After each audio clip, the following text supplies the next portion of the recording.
Donald Trump is such an egomaniac, he makes Hitler seem like he wasn't completely sure how he felt about Jewish people.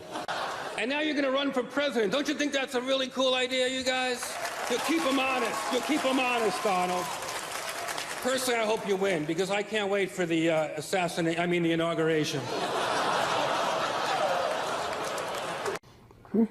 Yeah, the one time Trump lost, he said it was rigged. The few weeks ago when First, Trump there's lost. two Trumps. Okay. The one in the red tie is the real one. The one in the blue tie is not. The one you saw last night after the victory was the blue tie. Now, if you would punch up Dr. Carson, Ben Carson, when Trump called him a pedophile, and the next day he joined Trump. And the guy asked him, see, every now and then you slip and say something? He said, why'd you do that? He said, it's two Trumps. I was with the good one. You see it there. Just punch up. When somebody interviewed him, he said, there's two Donald Trumps. That's easy to pull up. You said there were the two. Are there two Donald Trumps? There are. Well, which one is running for president? Which one? Which one? Who have you seen? Tell us who you have seen. Well, I have seen a man who's actually willing to sit down and engage in deep, serious conversations about the problems that affect our country. So he said he has pathological disease. Now, if you're pathological, there's no cure for that, folks. Okay? There's no cure for that. But if you're a child molester, there's no cure. They can't stop you. There are two different Donald Trumps. There's the one you see on the stage, and there's the one who's very cerebral, sits there and considers things very carefully. You can have a very good conversation with him. And that's the Donald Trump that you're going to start seeing more and more of right now. I think there are two Donald Trumps. There's the public version, and people see that, and I don't know what they see exactly, but it seems to have worked over my lifetime. But it's probably different, I think, than the personal Donald Trump. I think Ben would say that. Ben said it very well today. I want to take a look at one of Christopher Nolan's films. There are plenty of reviews and analysis of Inception, the Dark Knight trilogy, and Memento, but I want to examine The Prestige. I'm not going to discuss the entire film, I just want to focus on the twist. We find out in the closing moments that Borden is actually two people, identical twin brothers. Throughout their adult lives, they alternate which of them is Fallon and which is Borden. This is how he is able to perform his magic trick, the transported man. Now, the story of The Prestige is a good one, but what makes this film great is Nolan's scripting and directing. And what I admire so much about Nolan's work here is how bold he is in the opening 20 minutes of the film. What he's done here is to set the stage for us as an audience. First of all, he grabs the viewer's attention with the opening line. Are you watching closely? Not only is this an attention grabber, it is also a challenge to the audience. Then he outlines the basic premise of a magic trick, specifically a vanishing and reappearing act. So the challenge set forth by Nolan is, can you figure out the secret behind the magic? Now, this is bold because then Nolan gives us all of these verbal clues. Are you watching closely?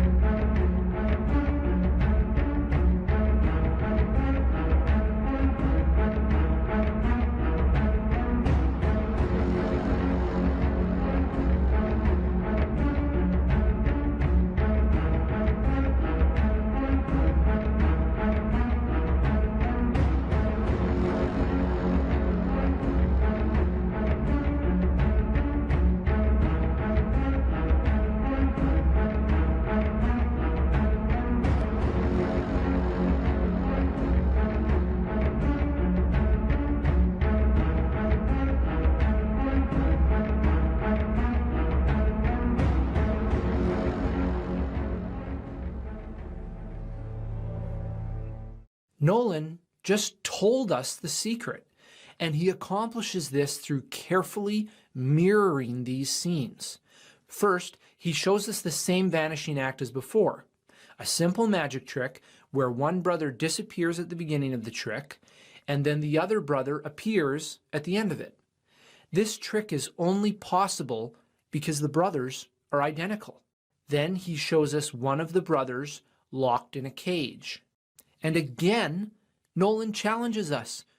Are you watching closely? Because he's about to show us the same trick, but with people instead of birds. Borden performs a different variation of the same trick. You knew damn well I was a snake before you took me in. An incident that took place less than 15 minutes ago. The assault on the president. We'll examine the videotape of the shooting with a former... One brother vanishes and the other one appears. Again, only possible because they are identical. And he follows this up with a shot of one of the brothers locked in a cage. Nolan is able to fool the audience through misdirection. He's essentially performed his own magic trick. And we're so caught up in the rapidly developing storyline that we don't realize that he's revealed the secret to us. And Nolan knows that we aren't going to see it because he teases Prestige is not brought up more often when discussing Nolan's best work.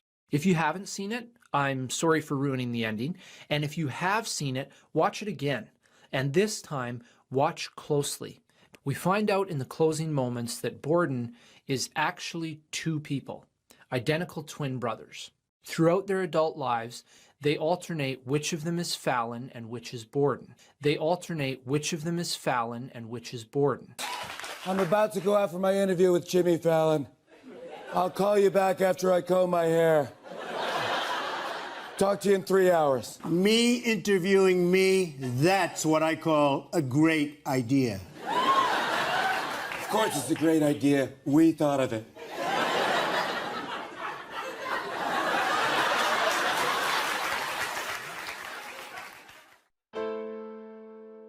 Revelation 13. And I stood upon the sand of the sea, and saw a beast rise up out of the sea, having 7 heads and 10 horns, and upon his horns 10 crowns, and upon his heads the name of blasphemy. And the beast which I saw was like unto a leopard, and his feet were as the feet of a bear, and his mouth as the mouth of a lion. And the dragon gave him his power, and his seat and great authority. And I saw one of his heads as it were wounded to death, and his deadly wound was healed. And all the world wondered after the beast, and they worshipped the dragon which gave power unto the beast. And they worshipped the beast, saying, Who is like unto the beast? Who is able to make war with him? And there was given unto him a mouth speaking great things and blasphemies, and power was given unto him to continue 42 months. And he opened his mouth in blasphemy against God, to blaspheme his name and his tabernacle, and them that dwell in heaven. And it was given unto him to make war with the saints, and to overcome them. And power was given him over all kindreds and tongues and nations. And all that dwell upon the earth shall worship him, whose names are not written in the book of life of the Lamb slain from the foundation of the world. If any man have an ear, let him hear. He that leadeth into captivity shall go into captivity. He that killeth with the sword must be killed with the sword. Here is the patience and faith of the saints. And I beheld another beast coming up out of the earth. And he had 2 horns like a lamb, and he spake as a dragon. And he exerciseth all the power of the first beast before him, and causeth the earth and them which dwell therein to worship the first beast, whose deadly wound was healed. And he doeth great wonders, so that he maketh fire come down from heaven on the earth in the sight of men, and deceiveth them that dwell on the earth by the means of those miracles which he had power to do in the sight of the beast, saying to them that dwell on the earth that they should make an image to the beast, which had the wound by a sword and did live. and he had power to give life unto the image of the beast, that the image of the beast should both speak, and cause that as many as would not worship the image of the beast, let him that hath understanding count the number of the beast. For it is the number of a man, and his number is 666.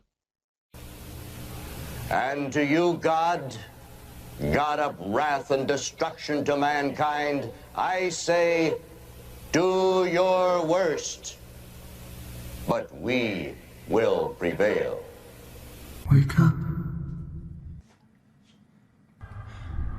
Come closer. Closer.